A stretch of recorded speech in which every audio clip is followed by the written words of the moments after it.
اعوذ باللہ من الشیطان الرجیم بسم اللہ الرحمن الرحیم۔ عزیز طلباء السلام علیکم۔ تیسری جماعت کے بچوں کے لیے اردو میں پڑھانے جا رہا ہوں۔ آج کا جو موضوع ہے یعنی آج کا جو میرا لیکچر ہے وہ کھیلوں پر ہے۔ کھیل جن کو ہم گیم یعنی انگلش میں گیم کہتے ہیں، کھیلوں یعنی گیمز، اور ہمارے موضوع کا نام، ہمارے ٹاپک کا نام جو ہے ہمارے کھیل، جو کہ آپ کی اردو کتاب کے پیج نمبر 33 یعنی صفحہ نمبر 33 پر ہے۔ اس سے پہلے کہ ہم شروع کریں، پہلے ہم جو لفظ دیے گئے ہیں یہاں پہ اوپر میں سبق کے اوپر، کشتی، لگ بھگ، تعلقات، رواج، مقبول ہیں۔ کشتی کس کو ہم کہتے ہیں یا ان لفظوں کا معنی کیا ہے؟ کشتی زور آزمائی، زور آزمائی، یا ہم کہہ سکتے ہیں کہ دو پہلوانوں کے درمیان گتھم گتھا۔ اس طرح دوسرا لفظ جو ہے لگ بھگ، لگ بھگ کا معنی ہے قریب یعنی لگ بھگ قریب۔ کشتی کا معنی ہے زور آزمائی، لگ بھگ کا معنی ہے قریب۔ تعلقات چونکہ تعلق کا جمع ہے، تعلق واحد ہے اور تعلقات جمع ہے، تعلقات واحد لفظ کی جمع ہے۔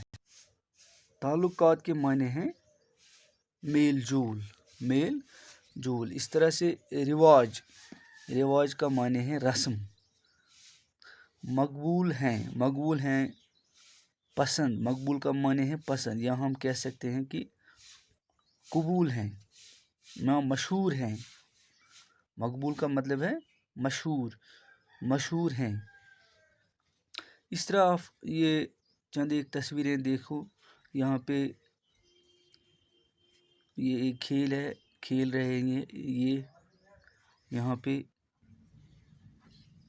کبڈی، اس تصویر میں یہ کھیل رہے ہیں اور اس میں کشتی ہو رہی ہے دو پہلوانوں کے درمیان، اور یہ جو آلہ ہے یہ تیر اندازی کے لیے ضرورت پڑتی ہے۔ ہمارے کھیل، چلو آئیے ہم شروع کرتے ہیں کہ ہمارے کھیل اور گیمز۔ انسان ہمیشہ سے کھیل کود کا شوقین رہا ہے۔ وقت کے ساتھ ساتھ کھیل بھی بدلتے رہے ہیں۔ شروع میں انسان جنگلوں میں رہتا تھا، اس کی گزر بسر جنگلی پھلوں اور جانوروں کے شکار پر تھی۔ اس زمانے میں وہ تیر سے جانوروں کا شکار کرتا تھا۔ تیر اندازی اس کا کھیل تھا۔ جیسے جیسے انسان کی زندگی میں تبدیلیاں آتی گئیں، کھیل بھی بدلتے گئے۔ ہمارے ملک میں بھی کھیلوں کا رواج ہمیشہ سے رہا ہے۔ ہمارے یہاں پہلے کشتی، کبڈی اور گلی ڈنڈا جیسے کھیلوں کا رواج تھا۔ کشتی کے مقابلے ہوتے تھے، ایک پہلوان دوسرے پہلوان کو پچھاڑنے کی کوشش کرتا تھا۔ کبڈی اور گلی ڈنڈا میں دو ٹیموں کے درمیان مقابلہ ہوتا تھا۔ یہ کھیل ہمارے ملک میں آج بھی کہیں کہیں کھیلے جاتے ہیں۔ دوسرے ملکوں سے ہمارے تعلقات بڑھے تو وہاں کے بہت سے کھیل ہمارے یہاں کھیلے جانے لگے۔ ان میں سے کچھ کھیل بہت مقبول ہیں، جیسے کرکٹ، ہاکی، فٹ بال، والی بال اور ٹینس وغیرہ۔ ہاکی میں تو لگ بھگ 30 سال تک کوئی ملک ہم سے نہیں جیت سکا، اور آج بھی ہماری ہاکی ٹیم دنیا کی مشہور ٹیموں میں سے ایک ہے۔ کرکٹ میں بھی ہم نے بہت نام پیدا کیا ہے۔ ہماری ٹیم نے 1983 میں کرکٹ کا عالمی کپ جیتا ہے۔ ٹینس میں حیدرآباد کی جوان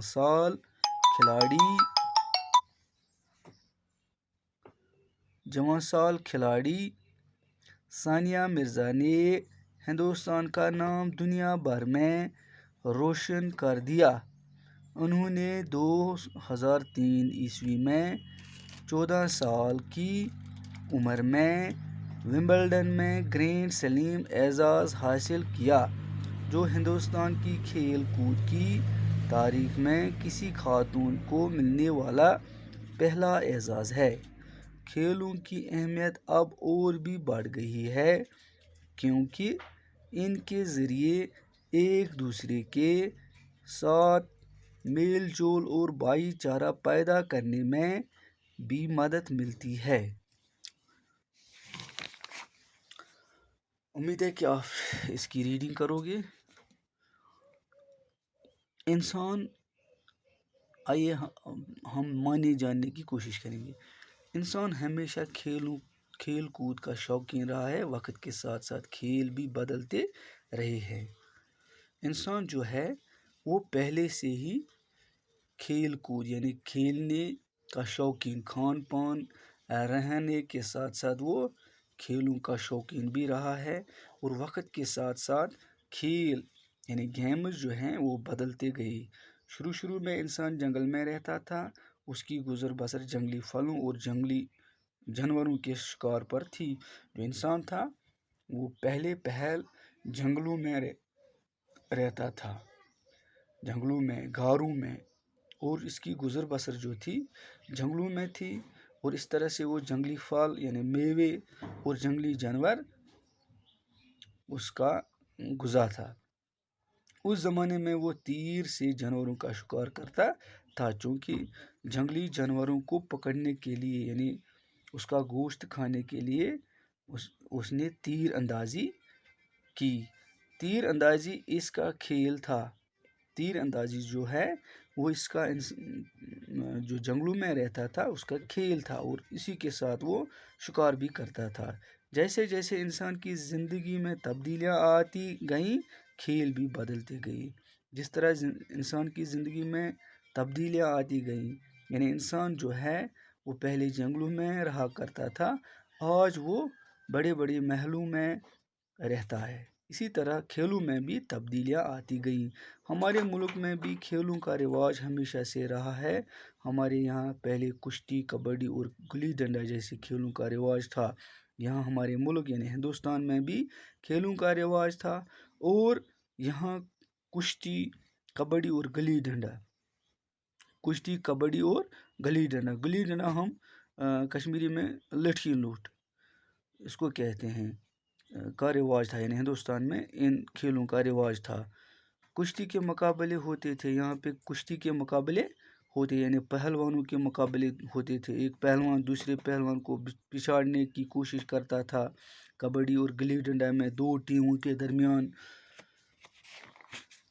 درمیان مقابلہ ہوتا تھا، یعنی یہاں پہ ان کھیلوں کا مقابلہ ہوا کرتا تھا ہندوستان میں۔ یہ کھیل ہمارے ملک میں آج بھی کہیں کہیں کھیلے جاتے ہیں۔ یہ جو کھیل ہیں کشتی، کبڈی، گلی ڈنڈا، یہ ہمارے ملک میں آج بھی کھیلے جاتے ہیں۔ دوسرے ملکوں سے ہمارے تعلقات بڑھے تو وہاں کے بہت سے کھیل ہمارے یہاں کھیلے جانے لگے۔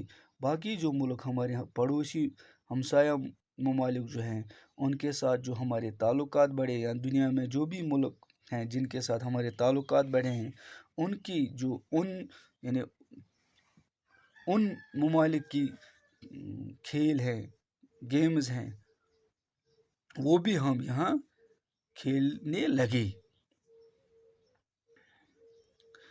ان کھیلوں میں یعنی ان کھیلوں میں جو ہمارے یہاں کھیلے نہیں جاتے تھے، جیسے کرکٹ، ہاکی، فٹ بال، والی بال اور ٹینس وغیرہ ہے۔ فٹ بال، کرکٹ، ہاکی اور ٹینس وغیرہ۔ ہاکی میں تو لگ بھگ 30 سال تک کوئی ملک ہم سے نہیں جیت سکا، اور آج بھی ہماری ہاکی ٹیم دنیا کی مشہور ٹیموں میں سے ہے۔ ہاکی جو ہے اس میں ہندوستان 30 سال تک ہندوستان کو کوئی ہار نہیں سکا۔ ہندوستان کی جو ہاکی ٹیم ہے وہ آج بھی دنیا بھر میں مشہور ہے۔ کرکٹ میں بھی ہم نے بہت نام پیدا کیا ہے۔ کرکٹ جو ہے جو آج کل کی مشہور گیم ہے، اس میں بھی ہندوستان نے بڑا اچھا خاصا نام پیدا کیا ہے، اور 1983 میں ورلڈ کپ جیت کے لایا ہے۔ ٹینس میں حیدرآباد کی جوان سال کھلاڑی ثانیہ مرزا نے ہندوستان کا نام دنیا بھر میں روشن کیا ہے۔ ٹینس میں ہندوستان کی ایک لڑکی، جوان سال لڑکی جس کا نام تھا ثانیہ مرزا، جو حیدرآباد میں رہتی تھی، اس نے ومبلڈن 2003 میں ومبلڈن کا خطاب جیتا، یعنی ومبلڈن کا خطاب اعزاز حاصل کیا، جو ہندوستان کی کھیل کود کی تاریخ میں کسی خاتون کو ملنے والا پہلا اعزاز ہے، جو کہ آج تک کبھی کسی خاتون کو نہیں ملا ہے۔ ثانیہ مرزا جو ہے یہ ہندوستان کی پہلی خاتون ہے، پہلی لڑکی ہے جس نے یہ اعزاز حاصل کیا ہے۔ کھیلوں کی اہمیت اب اور بھی بڑھ گئی ہے، کیونکہ ان کے ذریعے ایک دوسرے کے ساتھ میل جول اور بھائی چارہ پیدا کرنے میں بھی مدد ملتی ہے۔ کھیلوں کی اہمیت جو ہے وہ آج کل اور بھی بڑھ گئی ہے، کیونکہ اس کے ساتھ کھیلوں کے ساتھ ہم دوسرے ممالکوں کے ساتھ ہمارے تعلقات اچھے رہتے ہیں، اور آپس میں ہم دوستی کا پیغام دیتے ہیں کھیلوں کے ذریعے بھی، اور ہم ایک دوسرے کے نزدیک آتے ہیں۔ اس طرح سے یہاں پہ ایک شکل دی گئی ہے فٹ بال کی، اس کو ہم فٹ بال یعنی